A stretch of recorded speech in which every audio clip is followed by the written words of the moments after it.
Week 8 was horrific, man. It was a horrible week of football, but hopefully you guys won your matchups. Let's talk about week 9 waiver wire pickups.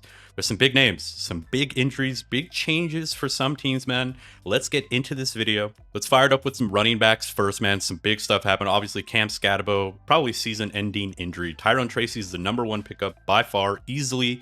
Hopefully you guys picked him up already. He was a high value handcuff, honestly, for a pretty good team. And after Cam Skattebo did leave the game in, I think it was the first quarter, might have been like early in the second quarter, Tyrone Tracy received 7 of the backfield's 9 carries, including the only one inside the 10-yard line. So he was essentially the lead back.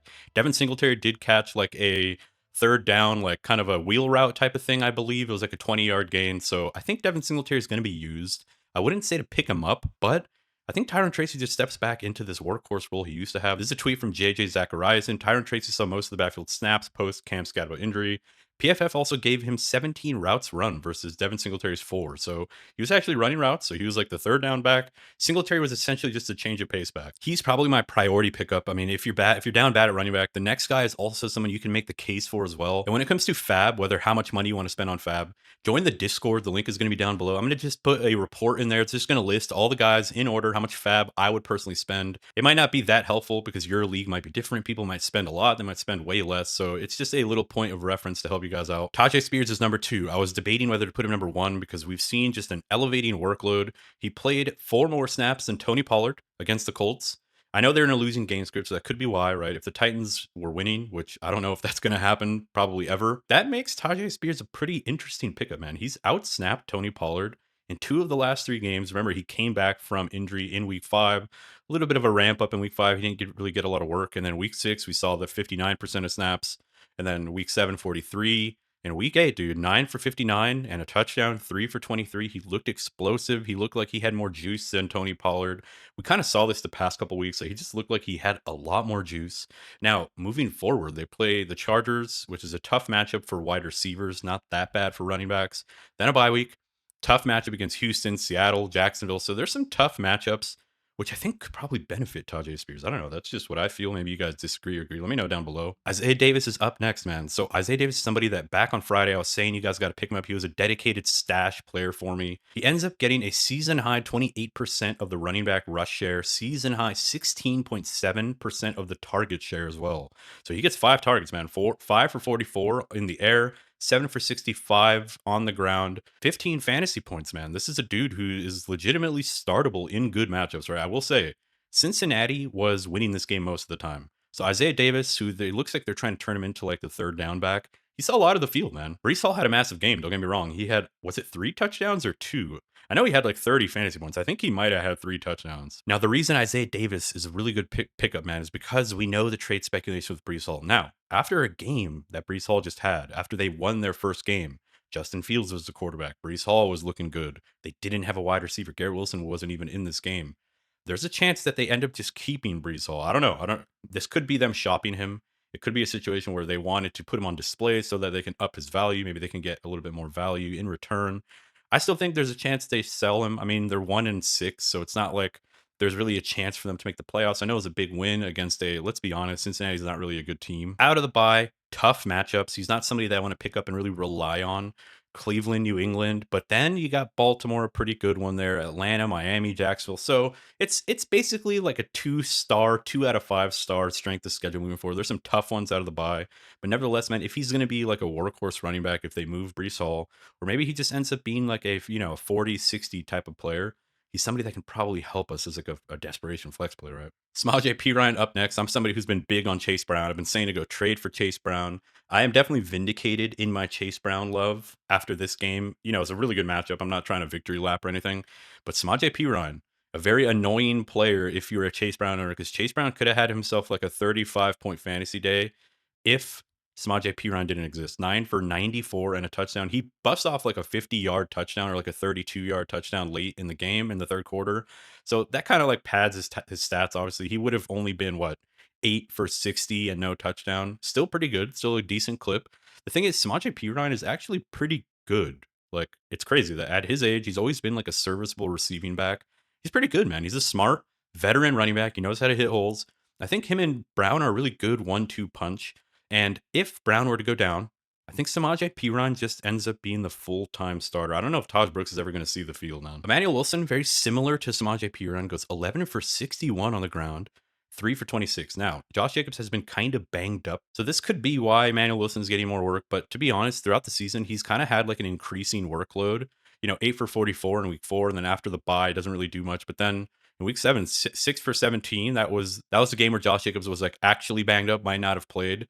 But then, dude, week 8 against Pittsburgh, a very big game. I don't think the Green Bay Packers wanted Aaron Rodgers to beat them. They came to play, dude. And nevertheless, they gave Emmanuel Wilson a lot of touches in this game, and he looked pretty good with them. Next, we have a combination. It's Dylan Sampson and Jerome Ford. Dylan Sampson is the guy that I want to pick up. I'll just preface that. But let's talk about Jerome Ford first. Quinshon Judkins had a shoulder injury. I saw some speculation that maybe he could have came back in the game if it was a close game. It was kind of out of hand at that point. They said, let's just hold him out. It's nagging enough. He was questionable. Then they ruled him out. After the game, Dylan Sampson was the one who received a lot of the work. He got 3 of the remaining carries, so they weren't really running the ball anymore. And he had 6 targets, bro, 30% target share. Now, if Dylan Gabriel's the quarterback, he can't throw the ball further than like 7 yards, right? So it's Harold Fannin, it's Njoku, and it's potentially Dylan Sampson. Now, it looks like they might want to give a look at Shedeur Sanders. I'm not sure. It could be it could be a situation where they're trying to validate their own decision of starting Dylan Gabriel. So they might not play Shedeur just out of spite, right? They don't want the fan base to be correct. Dylan Sampson's the guy I'm interested in. Obviously, they have a bye week, right? So that means that the Browns don't actually have to give us an update on Quinshon Judkins until like, I think November 5th. So we're going to get like a whole week of no news, similar to Brian Thomas Jr. They didn't have to give us an update until this week. So we're going to get an update on Brian Thomas. Similar with Quinshon, we're just not going to know. Of course, my ass has Brian Thomas and Quinshon Judkins, who I was like heavily relying on. Jerome Ford, although he didn't really do much after Quinshon went down, there's a lot of trade speculation around Ford. He's been somebody that's been involved in trade speculation. The question is, if he goes to a new team, is he actually going to be like a full-time starter? Is he someone that we need to invest in off the chance he goes to like a good situation? Like, where would he go where he'd be like a bona fide starter? I've heard the Bears, I've heard the Chiefs, I've heard a couple other teams, but I just don't see him like being, commanding a workhorse role. So I'm not really too sure about that. Tank Bigsby up next. I saw a report today in the morning that Saquon Barkley, the groin injury that he suffered at the end of last game wasn't too serious. But nevertheless, Tank Bigsby seems to be the backup. He's a handcuff now on one of the most valuable backfields, right, to have the running back for. So if Saquon were to be held out, right, or if he pulls up lame and he like retweaks the groin in another game, we're talking about Tank Bigsby becoming the full-time starter on one of the best teams in the NFL.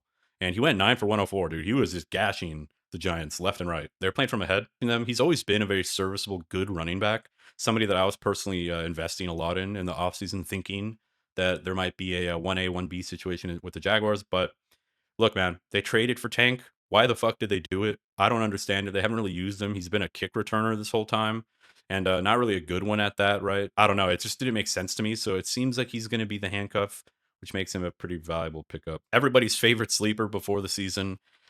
This is interesting, right? He gets 8 carries. So he's had elevating workload ever since he became active in week 5. The team was talking about getting him more active. This is his rush share by week.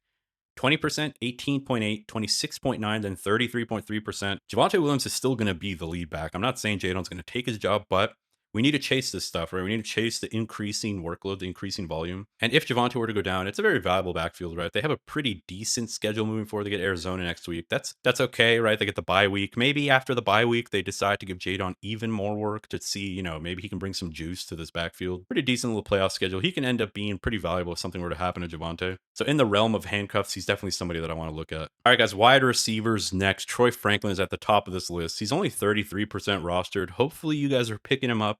Starting him, it was a really good matchup. We talked about it in the live stream on Sunday. I actually thought Sutton was going to be the better wide receiver in this game. I'm not going to lie to you guys, man. But, Franklin just finally capitalized on a lot of the volume he was getting, dude. Very interesting, man. In week 7, he had a 26.6 expected fantasy points. And as you guys know, he only had 11 points. He gets like a tipped ball touchdown, right? But he had 10 targets, 3 for 19 and a touchdown, 26.6 expected, and, didn't do much. Then in week 8, dude, there's kind of a simmering situation, right? He was getting a lot of looks, a lot of expected fantasy points, wasn't capitalizing. We see in week 8, he finally capitalizes, dude. He goes for 23.9 fantasy points, probably more in full PPR. Finally showed us the connection, the Oregon Duck connection with Bo Nix. They were essentially phenomenal all game, man. Cortland Sutton, he gets a touchdown wiped off. He also gets a drop immediately after that for another touchdown opportunity. So I'm not saying to fully phase out Cortland Sutton. That's not what I'm saying. But Troy Franklin seems to be just like the full-time wide receiver 2 for this team. Just real quick, let's check Pat Bryant because I do know he popped up for a little bit. Yeah, so Pat Bryant himself had 2 for 40 and a touchdown. He's been somebody that's also been seeing a lot more work, a lot more routes as the season went on. This could turn out to be a pretty ugly wide receiver room. I'm going to be honest, man, because these last 2 games, Dallas and the Giants, really good matchups, right? Really good secondaries that you want to attack. So that's why I think like you can see this crazy production from not only Bo Nix, but Troy Franklin, Sutton, Pat Bryant popped up. Next we got my boy, dude. I've been talking about this guy in almost every video last week. Chimere Dike, Chim Dike, dude. One of my favorite explosive players to watch. He is currently leading the entire NFL in all-purpose yards. As you guys can see here, dude, his kick return stats are insane, man. 144, 83, 162, 141. Even last game where he was a full-time wide receiver, went 7 for 175 as a kick returner, dude. So if you're in a league with kick return yards, you already know about this man, but otherwise he could get a special teams touchdown any given week, which just gives that's just a flat 6 points. You're not going to get the yardage from it, obviously. More important, let's talk about him as a wide receiver, dude. 91% route share on Sunday. They were playing from behind. He's the slot wide receiver, but he's also their best wide receiver. He just looked great, dude. 7 for 93. He's running like intermediate crossers where he can actually create after the catch. He's getting manufactured touches where he's getting like end arounds and handoffs and stuff like that. He had a 21.6% target share. This is going to be a bad team. They're going to be playing from behind. He's their most explosive player. His player profile, like his athleticism profile from college, he's like 90% plus percentile across the board in almost every like athletic, like speed score type of thing. This dude is a beast, man. This dude's an absolute beast. I love watching him play. He's one of my favorite rookies to honestly watch, dude. He's like if Matthew Golden was in a better situation. He's just very fast and he's very good with the ball in his hand. And obviously, we don't know what's up with Calvin Ridley. Like he's got a nagging hamstring injury. Looks like this team is probably moving past Calvin Ridley at this point. Now, he could come back and he could shit on our parade. He's only 30, 7 years in the NFL with some injuries in between where he doesn't have a lot of tread on the tires. He was heavily involved before the injuries, didn't really do much with them. So it's one of those situations where maybe the Titans were a little bit happy that he got injured because he wasn't really helping them and that it allows them to look at some of their younger guys. So I think there's a chance that moving forward, especially after the bye, like I think for this next game against the Chargers, I don't know if I want to start DK. I mean, hopefully you have better options. Hopefully you can get past this bye week, bye Mageddon in week 8. Coming out of the bye, dude, the Houston matchup I don't love, but there's some matchups on here, dude, that I think you can. I think you could probably start him and down the stretch. Week 15 against San Francisco in the playoffs. Let's see his workload. Let's see if he continues being a full-time wide receiver. He's somebody that, dude, sneakily, I love him. It's one of my favorite late season pickups. Roman Wilson is next, dude. Last night, hopefully you guys watched the game. Ends up going 4 for 74 and a touchdown. He gets the last touchdown of the game from Aaron Rodgers. Really helps his stats. He would have been, like 3 for 50 at that point. But I think the takeaway from this is that this team is desperately looking for a wide receiver 2. He catches a big touchdown at the end of the game. He gets 5 targets. But what if Roman Wilson, dude, this really talented dude from Michigan, ends up just being the wide receiver 2 for the Steelers? And they're like, you know what? Fuck it. He's done enough for us. He looks good enough. Let's see what we got in him. Let's give him a little bit more work. At the end of the day, the problem with Roman Wilson before the season was that they love him as a talent. He just like too many mental mistakes. They have high expectations for him, and he just wasn't quite meeting them early on. But let's see, man. Second half of the season, they're already past the bye. Let's see what happens, dude. They get Indianapolis on deck, who, they give up a lot of points to wide receivers. So Roman Wilson is somebody that, if you're desperate, if you're in like a 3 flex league and you're looking for some help, I think Roman Wilson is someone that I really like. We got the Iowa State trio, dude. I want to show you this tweet also from JJ Zacharias. And Jaydon Higgins and Xavier Hutchinson were the top 2 wide receivers in week 8. They ran 34 and 33 routes. Noel ran a route on only 45% of the team's dropbacks after being 48% last week. So Noel stuck in the same exact situation where he's only a part-time slot player. He's kind of like Josh Downs. The problem is that he looks really good, dude. He looks really good out there on the field. The Texans were winning. They were winning the game most of the time. So there was really no need for 3 wide receivers. They're playing, potentially 2 tight ends. They're running the ball. They need the run blockers out there. It's the same problem that Josh Downs has. So that makes Jaylen Noel kind of a really risky player to go out there and pick up and start on an every week basis, especially with Nico Collins coming back. I expect Higgins and Xavier Hutchinson to kind of swap the wide receiver 2 role and be in and out. I expect Nico Collins to obviously step back into the X role, the number 1 wide receiver role, and Jaylen Noel remaining in his slot role. Hutchinson actually has the better game. He gets a touchdown, 6 targets, 5 for 69. Seems like the Texans just finally realized what their strengths are as a team. And, we got Jaydon Higgins also popping up for a touchdown. He gets 8 targets, man. So he actually out targets Hutchinson. He goes 4 for 34, gets the touchdown. It's kind of a shitty situation, I'm going to be honest, man. I don't know if I want to pick up any of them, to be honest. With Nico coming back, these two guys are going to be fighting for snaps. Jaylen Noel is going to be fighting for snaps. But somebody should emerge as the wide receiver 2 for this team. Against Denver, Nico Collins probably gets Patrick Surtain if he's healthy.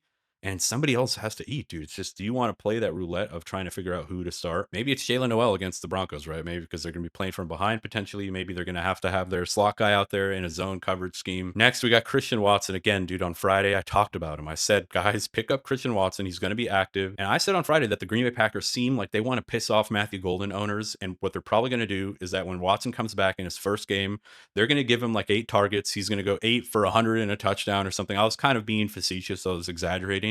But I mean, dude, 4 for 85. Christian Watson put Matthew Golden in a body bag. You put him in a body bag. You put him in a coffin, 6 feet under, nailed the coffin shut. Matthew Golden, man, it is over, dude. If you have Matthew Golden, I traded his ass away like 3 weeks ago after the bye week. I was done because I knew what was going to happen, dude. I kept hearing buzz about Christian Watson. He comes back, instantly reverts into his like down the field role, probably the most valuable wide receiver role for the Packers. Like, I don't want to start any Packer, but if I want to start one, or if I have to start one, it would be the guy like Christian Watson who gets the down the field stuff, because the Packers do 2 things. They run the ball and they throw play action. And Jordan Love is actually pretty good at doing that. So hopefully you picked up Christian Watson, 4 for 85 in his very first game against the Steelers, who have like a really bad secondary, to be honest. But moving forward, dude, I think Christian Watson, if you're desperate, you're looking for massive upside. I mean, I'll take Christian Watson over Matthew Golden. And a question I have for you guys, I mean, I don't know if I'd personally do this, but would you take Christian Watson over Jameson Williams rest of the season? Like, it's truly a question that I'm asking myself. Like, damn, Jameson Williams will get you 0. Christian Watson, I think, will get a couple deep bombs a game, right? A couple of looks his way every game. So anyway, next, tight ends, guys. There's not really too much here. Theo Johnson is somebody that's really interesting. He's kind of been in a split with Daniel Bellinger these past couple weeks, and Bellinger has actually looked pretty decent. He caught like a long touchdown. But Theo Johnson should be the starting guy moving forward, because Daniel Bellinger did get a neck injury and he was knocked out of this game. And Theo Johnson, dude, he's out there, 97% route participation. They lose Camp Skattebo. This team is looking for weapons, man. They could make a trade at the deadline, but I think Theo Johnson just rests the season. Depending on how bad this neck injury is for Daniel Bellinger, I think there's a chance that Theo Johnson just becomes like an every week starter, right? Sneakily, since week 4 has actually been kind of useful, dude. 9 points, 18 points, 3, 14, 3. So I don't know. It was a tough matchup against Philadelphia both weeks, so I don't expect him to really perform. I mean, he had 3 fantasy points against Philly both matchups, but in all the other matchups, he was pretty usable, dude, pretty decent. So I know in that Denver game, he had that really fluky, like deflected pass to like a deep touchdown. And we close this list with Evan Engram. I mean, this dude is a drop candidate and an ad candidate. He just kind of sucks, to be honest. But he's been in a vicious cockfight, a vicious battle with Nate Adkins, dude. He is struggling to see the field ahead of Nate fucking Adkins. He's 4th on this depth chart, and he has a knee injury. He was questionable to return in the game. He didn't return. His status is up in the air. They play Houston next week, who have a really good secondary. They're really good at stopping wide receivers. So maybe Evan Engram gets called upon a little bit more than usual. Maybe he gets more than just like 3-yard slants. I don't know, man. I mean, I hate Evan Engram. I have him on my team. I'm dropping him, to be honest. But if the waiver wire is absolutely thin, and if you're debating between like Gunnar Helm and like Jawan Johnson, Evan Engram, I think Evan Engram is somebody that I'd probably look at. Just, he's on a better offense. In the Houston Denver game, I think it's just gonna be a struggle for all wide receivers in that game all around. So maybe Evan Engram is called upon more than usual. That does it for the video, guys. Thank you for being here. I really genuinely appreciate you giving me your time. Kind of a long one here. We kind of rambled on about a lot of players, but nevertheless, thank you for being here. Hope you guys enjoyed it. Again, Discord link, all the FAAB recommendations. I'll have just like a quick report for you guys where you can get some FAAB recommendations. It's just a good way to rank them, I suppose. You don't have to use them verbatim. But that does it. I'll catch you guys in the next video. Peace.